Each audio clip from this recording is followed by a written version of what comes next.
इस वक्त की सबसे बड़ी खबर सामने आ रही है। आपको बता दें, आईआरसीटीसी की वेबसाइट की ओर से यह बड़ी जानकारी दी गई है। 12 मई से दिल्ली में अब ट्रेनों की शुरुआत हो जाएगी। 12 मई से दिल्ली से 15 शहरों के लिए चलेंगी ट्रेन। यह इस वक्त की सबसे बड़ी खबर है। और कल शाम 4 बजे से यानी कि 11 मई शाम 4 बजे से टिकट की बुकिंग भी शुरू हो जाएगी।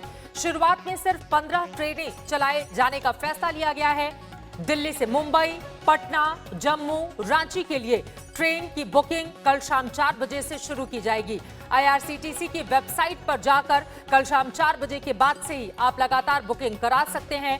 दिल्ली से बेंगलुरु के लिए भी 12 मई से ट्रेनें चलाने की इजाजत अब दे दी गई है। ये एक अहम जानकारी रेल मंत्री पीयूष गोयल की ओर से ट्वीट करके दी गई है। पॉलमी साहब हमारे संवाददाता जुड़ चुके हैं ज्यादा जानकारी के साथ। पॉलमी, रेल मंत्री की ओर से ट्वीट करके और क्या बड़ी बातें बताई गई हैं, दर्शकों को बताइए। बड़ी राहत ट्रेन यात्रियों के लिए। बहुत बड़ी राहत है चित्रा। 12 मई से ट्रेन यात्रा पैसेंजर ट्रेन की शुरुआत हो जाएगी। नई दिल्ली स्टेशन से सारी ट्रेनें निकलेंगी 15 शहरों के लिए, जिसमें डिब्रूगढ़, अगरतला, हावड़ा, पटना, बिलासपुर, रांची, भुवनेश्वर, सिकंदराबाद, बेंगलुरु, चेन्नई, तिरुवनंतपुरम, मडगांव, मुंबई सेंट्रल, अहमदाबाद और जम्मू तवी है।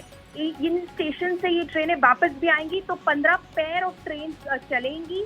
अभी तक यही जानकारी मिली है। आगे चलते ये नए रूट भी खोलेंगे, दूसरे शहरों के लिए भी ट्रेन निकलेंगी। पर अब तक उन्होंने 20,000 कोचेस कोविड केयर सेंटर्स बनाकर रखे हैं इंडियन रेलवेज में, और 300 ट्रेन लगातार हर रोज श्रमिक स्पेशल की ट्रेन चल रहे हैं। तो इन सबको रिजर्व करके ये नई ट्रेनें चलाई जाएंगी। कल शाम 4 बजे से आईआरसीटीसी की वेबसाइट पे ये टिकट अवेलेबल होंगे। सिर्फ आईआरसीटीसी वेबसाइट पे। आप ट्रेन स्टेशन पे जाकर टिकट काउंटर पे टिकट नहीं ले सकते, वो टिकट काउंटर बंद रहेगा। कोई प्लेटफॉर्म टिकट भी अवेलेबल नहीं होगा। आईआरसीटीसी की वेबसाइट पर जाकर ट्रेनों की टिकट की बुकिंग आम यात्री करा सकते हैं। पॉल में इसके साथ ही क्या पहले की ही तरह ही, जैसे अगर कोई स्लीपर क्लास से जाना चाहे, कोई एसी 1, 2 या 3 का टिकट कराना चाहे, या कोई जनरल बोगी से जाना चाहे, तो क्या उसी तरह की व्यवस्था रहेगी? जी, उसी तरह की व्यवस्था रहेगी जो हमारी जानकारी में है। सोशल डिस्टेंसिंग के नॉर्म्स फॉलो किए जाएंगे।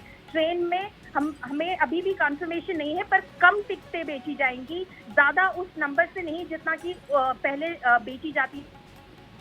पॉल में एक और सवाल है, क्या ये ट्रेनें नॉन स्टॉप चलेंगी? क्या सीधे अगर दिल्ली से पटना के लिए कोई ट्रेन है तो वो दिल्ली से पटना ही पहुंचेगी, या बीच में बाकी के जितने स्टेशन आते हैं जहां पर उसका स्टॉपेज होता है वहां पर ये ट्रेनें रुकेंगी भी?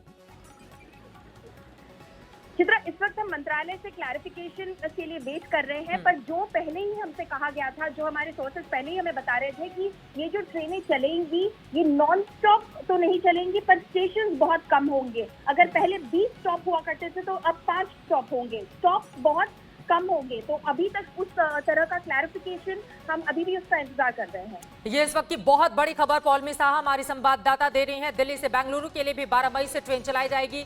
आईआरसीटीसी की वेबसाइट पर कल शाम 4 बजे से बुकिंग शुरू हो जाएगी। दिल्ली से 15 ट्रेनें चलाने का ऐलान किया गया है। शुरू में अभी सिर्फ इतनी ही ट्रेनें चलाई जाएंगी।